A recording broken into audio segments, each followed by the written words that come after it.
Welcome, Alexandra Pasternak-Jackson, Thank you. to my guest. You're Managing Director for Amchamin, Finland.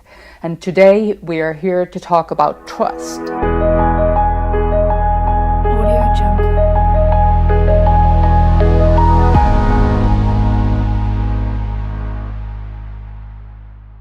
And as a leader, how do you build trust? Building trust is one of the most important things you can do as a leader, I think. And one of the first steps is just honesty and also a little bit of courage. You have to lead by example and show that you're brave enough to take risks and that you're brave enough to follow through on whatever happens as a result of those risks. And when they see that you stand by those decisions and you speak bravely and honestly about them, then that trust builds. Yeah, but things are not easy. And as we talked here before the filming started, Yeah. It was like people don't want to convey how they feel. Yeah. They have some serious issues Yeah. that are behind the scenes. They never pop out. How do you deal with that? How can you be honest with yourself and with the others and with the difficult challenges? Well, honesty is one of those things where you just do it, right? You just do it. And you just explain things as well as you can. And whatever your intentions or motivations, I think that's where the trust really comes in, is that if people don't always understand where you're going, well, first, you have a communication problem if they don't understand where you're going. But if people don't understand, if they trust you, then absolutely they know that what your intentions are. And if they trust you and they believe in you, they know, okay, well, she's taking us somewhere good. I might not see the big picture, but this is where my role is right now. And I'm willing to be committed because she's committed to us. She's committed to the organization. And so I think that's where that trust comes in, especially when there is doubt. And I think as a leader, that's where you really have to self-reflect and go, okay, why is that there? Is that because of history in the organization? Is that because you haven't done a good job of communicating the vision of where you're going? Or is that a problem of the now because they don't have buy-in to what you're working on? So how do you do it in everyday life? How do you communicate? How do you follow things? We often joke about at the Amcham team about over communicating. Oh yeah. Because with some people, you say things over and over again. Okay, at the top of every meeting, why are we here? What are we trying to achieve? And they're like, we know this, Alexandra. But then the moment you don't do it, there's always, you drop a ball or something gets missed. And I think sort of getting over, for me at least as a leader, it was also getting over the idea that somehow me over communicating was inconveniencing other people. People, just like an audience does, people like hearing a message over and over again. And when you really know what's going on, you feel secure and can do your job better. And so on a very practical level, that's at the top of every meeting, reminding everyone what you're meeting about, why you're meeting about it, what the goal is, doing the same in emails, not relying on the whole email chain, and just at the top, you usually can say what's going on in one or two sentences. And I think that's one of the most useful tools. Yeah. Well, what if you fail as a leader? How do you build trust, or how do you communicate it? How do you behave? Yeah, I think everyone at some point fails as a leader. And I think the tough part about being a leader is really taking the time to reflect on that failure and on where you need to improve. One of the learnings I got very early on was how important it is to debrief. And I think in organizations, we're really good at debriefing as a team. And when I say we, I don't mean Amcham specifically, I mean in general working culture. When we're working on a project, you're producing an event or you're doing something for a client, you debrief where things went wrong, but you don't often take a break as a leader to debrief yourself. And go, how could I have handled this better? Team, what do you think I should have done? Sometimes you see your shortcomings, and because of lack of time, you kind of go, oh, I'll do better. But you don't actually make a plan for doing better. As you see in business or when you're managing a team, if you don't actually have that, hey, this is where it went wrong, this is how we're going to remedy it next time. then you don't actually improve or get better. But do you get feedback like without asking it, spontaneously from your team? Sometimes, sometimes Constructive feedback. Good. Yes. You do. Yeah, I do. Yeah. So I have an issue. What we were talking about also before with prioritizing the big picture in terms of the long-term things. So sometimes I'll handle things that are urgently on my desk, as opposed to taking the time to look at, on a very strategic and tactical level, what's happening in 6 months, 12 months, 2 years. Yeah. And I do take time to do that. I just don't take enough time. And it's great when the team's like, okay, whatever you're working on is not as important as where we're going in 2 years. So, don't show up to the office today. Go work on this and then come back, so that when we get all together as a team, we're really solid. Yeah, and you have the structure and ideas and things that are taking you further, not just everyday fires that you're trying to calm down. But that's what's useful about having a board, right? Also, it's like you have a regular rhythm in a year, so you know that at certain points you have to take time out. But my instinct is always, I'm a very hands-on person. Yeah. I like rolling up my sleeves. I like mucking in it.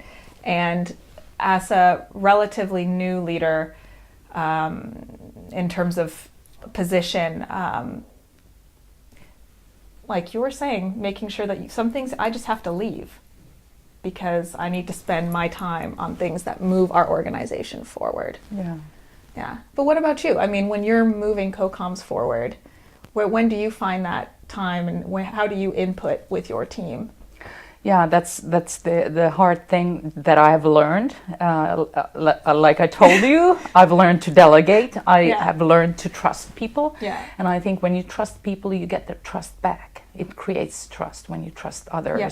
And if they don't do it exactly the same way as I do, it's fine. Yeah. As long as we're going to the same direction. And that's how I buy time for myself to get like a little distant for the whole, to see the whole picture. And that's when things are starting to evolve. Like, yes, this is important. This is something new. That's like I'm seeing something else. But if you're hands-on yourself with the team all the time, then the team starts looking for like, where's the big picture? Who's taking care of that? We need to plan ahead. What's our plan? Exactly. But isn't that the wonderful thing, is people really rise to the occasion. I find like if you've hired good people, they always rise to the occasion. Yes.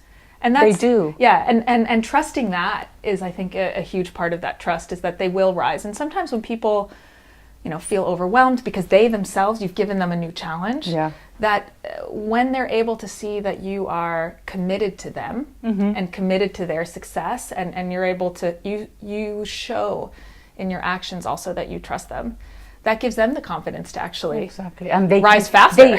They can also do mistakes. It's fine, because you learn by mistakes, and you have to do them yourself. And not that I'm telling, like, don't do any mistakes, then nobody does anything. I frequently point out my own mistakes and apologize for them, because I want them to be able to do the same. And then the difference between also saying mistakes are okay and then actually feeling that mistakes are okay, I think is also a learning curve, because you have to start by saying it. But then one of the wonderful things that happens is that as mistakes occur and you really see people come together to fix them, not only does that build that sort of team camaraderie and that trust, then, because trust isn't, you have trust between two people, but in an organization, it's really trust between a whole team. Yes. And it's that team building element, that camaraderie, that, okay, if I fail here, the team's going to come together and support me, together we are stronger and go forward. And it's kind of the clue, the basic, the whole element that builds the culture is the trust there. And to trust, I think the failures and mistakes are okay, belong to building trust. Absolutely. I mean, one of the things at Amcham that we're trying to do on a broader scale is building this trusted business community. And when you do business with Amcham members, with each other, you come to our events, you're in an environment of trust, and you're in a community where people contribute to it and they help each other and they share expertise and best practices. And if we're not doing that as a team, then we can't set that environment. No. And so one of my primary focus areas when I started at Amcham was making sure that we really had that sense of teamwork, cohesion, trust within the team, so that when we produce our events, when we fly in our speakers, we're really making sure that everyone else feels it too. I hope you feel it. Yeah, I was going to say I do fully agree, because I feel the energy, I feel the community, and it's a vibrant community. I think it's one of the best ones in Finland, and that's perhaps the reason why you're here. Yes, that is because I really admire the work that you're doing, and it's really good for Finnish business community to start open up and trust other people and talk about real things and share best practices and the knowledge. Well, I think in that trust and communication, it's about the diversity. And when I say that, I also mean difference of opinion and being willing to say a different approach. And what you said about, people might do things differently than you, but the end goal, the outcome is still the same.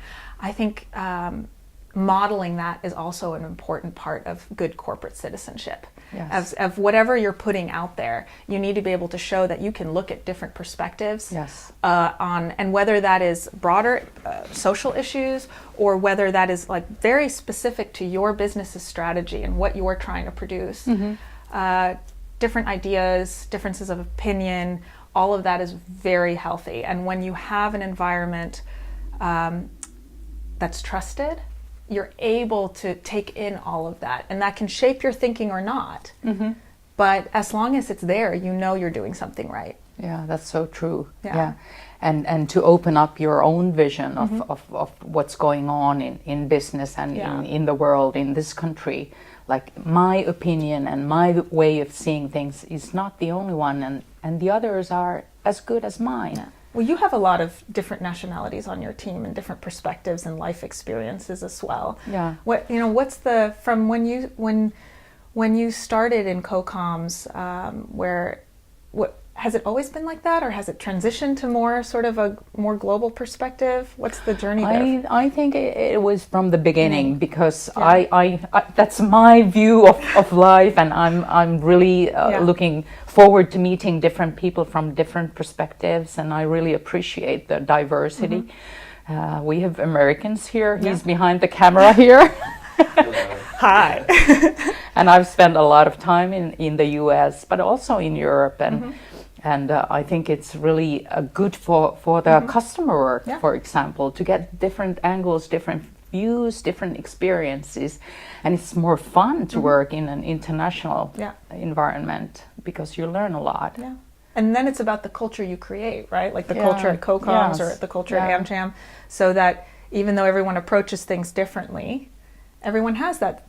These are the good behaviors, so to speak. This is how you act, and these are the ideas. These are the contributions we expect of you. This is how you can make your voice heard. And this is a good point. I think go to the values that we were talking about. Like, what do we value? I think the international and the diversity might be your ones, but what do you see? What is valuable for you as a leader and as a person? For me as a person and as a leader, I have sort of a life motto, which is be brave and be kind. And pretty much everything I've ever done stands up to that. So if you're faced with a decision, be brave and take maybe the harder one if that's the one that makes more sense. Don't shy away from things. Say yes to things you never thought you'd say yes to, and then figure it out later, because you can. You have that ability. And I also find that whenever you're faced with any sort of hardship, if you are kind, and that sounds so cliche somehow, but honestly, if you approach any difficult situation with kindness towards others and to yourself, there's nothing you can't navigate. And really internalizing that idea that you can have courage when you do things. One of the quotes on the back of my business card is, life shrinks or expands in proportion to one's courage. And that is so true. And I want a big life, which means that I have to make big choices, and I have to take risks, and I have to be brave. And I have, very much also thanks to Amcham, I've been able to sort of take big leaps and take risks and be brave. And then when we faced hardships, you approach it with kindness. Yeah. And that's sort of, for me as a leader, that there's no decision, it gives me confidence, because there's no decision I can't take if I need to take it. There's no action I can't do. And I'm completely, or even when I'm not feeling it always, I tell myself I'm completely fearless when it comes to leading my team. And I think that those sounds like good principles. And I think it's really good to say out loud to be brave, because it means that not every time people like you because of your decisions. And that's one of the things as a leader I've learned, like people don't necessarily have to like me, but I do the decisions because I need to see the big picture and I need to make the tough decisions every now and then. And because I try to be brave enough to do them. Yeah. And I'm sure, knowing you also approach it with kindness, whatever that decision is. You know, you talk a lot actually in the media nowadays about tone of voice, what tone of voice is used. And I always think, you can be very hard and determined and sort of have a line that you won't go over, and that's just your position, but you can still say that kindly. Exactly. And I think as a leader, especially with a small team, in terms of building that trust, also, because it all comes full circle, is if you're making a hard decision and you say it kindly and you listen and you're understanding, and then you just still stick to your decision. Exactly. That there's respect and trust there. I think that's the most one of the most important things.